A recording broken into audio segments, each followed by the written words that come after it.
आज का हमारा लेसन है नौबत खाने में इबादत। इस लेसन में कौन कौन से महत्वपूर्ण प्रश्न हैं उनके बारे में आज हम बात करते हैं। पहला क्वेश्चन हमारा कि शहनाई की दुनिया में डुमराव को क्यों याद किया जाता है।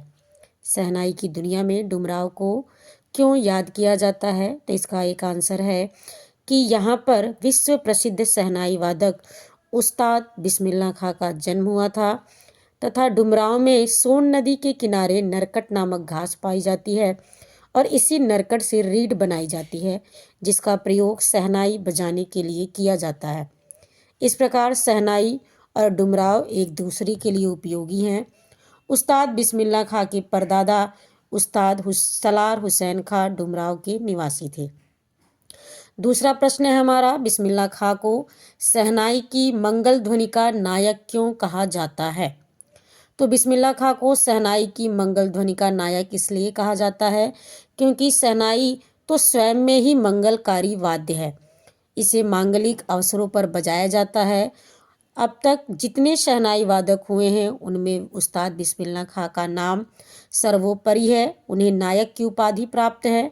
उन्होंने अनेक मांगलिक अवसरों पर मंगल ध्वनि की है। यहाँ तक कि भारत के प्रथम स्वतंत्रता दिवस पर तथा प्रथम गणतंत्र दिवस पर उन्हें ही शहनाई की मंगल ध्वनि करने का अवसर प्राप्त हुआ था और इसके लिए तत्कालीन प्रधानमंत्री पंडित जवाहरलाल नेहरू ने उनसे अनुरोध किया था।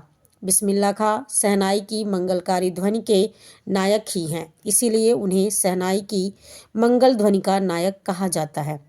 हमारा तीसरा क्वेश्चन है, सुसीर वाद्यों से क्या अभिप्राय है।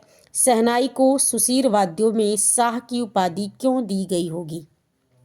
आंसर है, सुसीर वाद्यों से अभिप्राय है फूंक कर बजाए जाने वाले वाद्य। इस प्रकार के वाद्यों में सुराख होते हैं। इनमें शहनाई को सर्वोत्कृष्ट माना जाता है। इसमें रीड या नरकट होती है। इसकी तुलना में कोई अन्य सुसीर वाद्य नहीं टिकता। शहनाई को सुसीर वाद्यों में शाह की उपाधि इसलिए दी गई है क्योंकि अरब देश में फूंक कर बजाए जाने वाले वाद्य जिसमें नाड़ी, नरकट या रीड होती है उसे नय बोलते हैं। उसी अनुरूप शहनाई को शाहने कहा जाता है, अर्थात सुसीर वाद्यों का शाह। अगला हमारा क्वेश्चन है, इसमें हमें इनका आशय स्पष्ट करना है कि फटा सुर न बक्से लुंगिया का क्या है, आज फटी है तो कल आ ही जाएगी। मेरे मालिक सुर बख्श दे, सुर में वह तासीर पैदा कर कि आंखों से सच्चे मोती की तरह अनगढ़ आंसू निकल आए। इनका आपको व्याख्या बतानी है, भावार्थ बताना है कि इन दोनों लाइनों की क्या व्याख्या हो सकती है। पहली लाइन, जब बिस्मिल्लाह खां की शिष्या ने उन्हें फटी लुंगी के लिए टोका तो बिस्मिल्लाह खां का उत्तर था कि सुर अधिक प्रधान है, उसी का महत्व है। ये खुदा से दुआ मांगते थे कि उन्हें पहनने को बेशक फटी लुंगी दे पर फटा सुर न दे। फटी लुंगी तो कल सिली जा सकती है पर फटे सुर को जोड़ना संभव नहीं है। उनके लिए शहनाई के सुर का महत्व है, वेशभूषा का नहीं, अर्थात वो गुणों पर ज़्यादा ध्यान देते हैं, बाहरी दिखावे पर नहीं। दूसरे लाइन की व्याख्या है कि बिस्मिल्लाह खां की रग रग में शहनाई बसी थी। वे नमाज पढ़ते समय भी खुदा से यही दुआ मांगते कि वह उनके सुर को इतना प्रभावी बना दे कि उसे सुनकर लोगों की आंखों से आंसू सच्चे मोती की तरह निकल आए, अर्थात श्रोता उनकी शहनाई की स्वर लहरियों से डूब जाएं और वो उनके हृदय से स्थापित हो सके।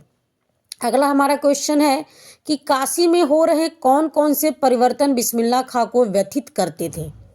तो नंबर 1, काशी पक्का महाल से मलाई बर्फ गायब होती जा रही थी। यह बिस्मिल्लाह खां को बहुत पसंद थी। काशी से संगीत, साहित्य और अदब की बहुत सारी परंपराएं लुप्त हो गईं। अब वहाँ देसी घी की बनी कचौड़ी और जलेबी मिलना भी कम हो गई।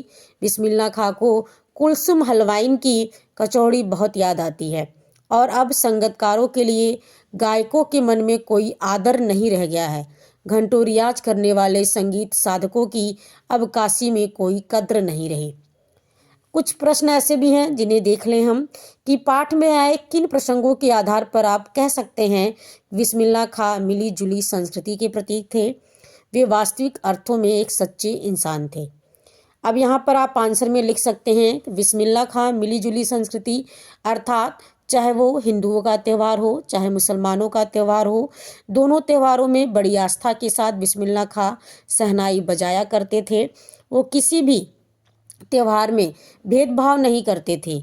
जहाँ पांचों वक्त की नमाज नियम से अदा करते थे, मुहर्रम ताजिया आज पूरी श्रद्धा के साथ मनाते थे, वहीं मन में काशी विश्वनाथ तथा गंगा नदी के प्रति अपार श्रद्धा भी थी। वे जीवन भर काशी विश्वनाथ और बालाजी के मंदिर में शहनाई बजाते रहे। वे गंगा को मैया मानते थे, वे उसकी ओर मुंह करके शहनाई बजाते थे।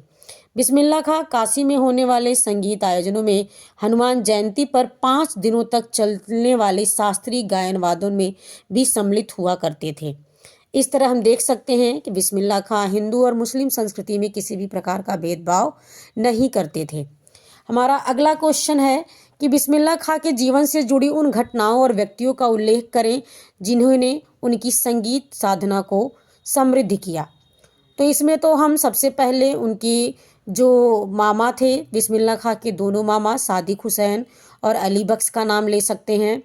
उसके बाद बिस्मिल्लाह खां के नाना की बजाई शहनाई उन्हें मीठी लगती थी, और उसके बाद रियाज के समय बिस्मिल्लाह खां जिस रास्ते से गुजरते थे वहाँ रसूलन बाई और बतूलन बाई के यहाँ से होकर गुजरना और उनकी आवाज़ को सुनकर संगीत के प्रति जो उनकी रुचि बढ़ी, ये भी हम लिख सकते हैं। अगला हमारा क्वेश्चन है, बिस्मिल्लाह खां के व्यक्तित्व की कौन कौन सी विशेषताओं ने आपको प्रभावित किया? तो आप उनके धार्मिक सौहार्द की भावना देख सकते हैं, प्रसिद्ध शहनाई वादक रहे वो, सीधा और सरल जीवन जीने वाले, विनम्रता उनके अंदर रही और हमेशा रियाज करते रहे, अभ्यास करते रहे, कभी भी उन्होंने अभ्यास को नहीं छोड़ा, ये भी हम देख सकते हैं। अगला हमारा प्रश्न है, मुहर्रम से बिस्मिल्लाह खां के जुड़ाव को अपने शब्दों में लिखिए। अगला क्वेश्चन है, बिस्मिल्लाह खां कला के अनन्य उपासक थे, तर्क सहित उत्तर दीजिए। अब इन सारे आंसर को आप अपने हिसाब से अपने मन से कर सकते हैं कि बिस्मिल्लाह खां किस प्रकार के थे और मुहर्रम से उनका क्या जुड़ाव था।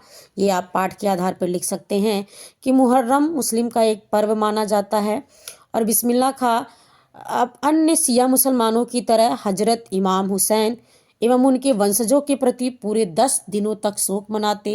इन दिनों में उनके खानदान का कोई भी व्यक्ति ना तो शहनाई बजाता और ना ही संगीत की किसी कार्यक्रम में शिरकत करता था। नेक्स्ट जो हमारा क्वेश्चन है कि वो कला के अनन्य उपासक थे, ये बताइए। तो आप ये घटना भी लिख सकते हैं कि जब एक महिला ने उनसे पूछा कि आपकी लुंगी फटी हुई है, तो उन्होंने जवाब दिया कि लुंगी फटी होने से कुछ नहीं होता, बस खुदा फटा सुर ना बख्शे। अर्थात वो अपने जीवन में संगीत को, संगीत के रियाज को और संगीत के महत्व को ही महत्व देते रहे, बाकी चीज़ों पर उनका कोई ध्यान नहीं गया था। इन सभी प्रश्नों को आप अच्छे से तैयार कर लीजिए। यहाँ से प्रायः क्वेश्चन आपके पेपर में बनते हैं, इन्हें आप वीडियो के जरिए खुद देखकर भी पढ़ सकते हैं और मैंने कोशिश की है कि इन प्रश्नों के जवाब भी आपको मैं समझा सकूं, वो भी मैंने समझाया है। अतः आप इन्हें अच्छे से तैयार करें ताकि आप अपने पेपर में अच्छे नंबर लेकर आ सकें। धन्यवाद।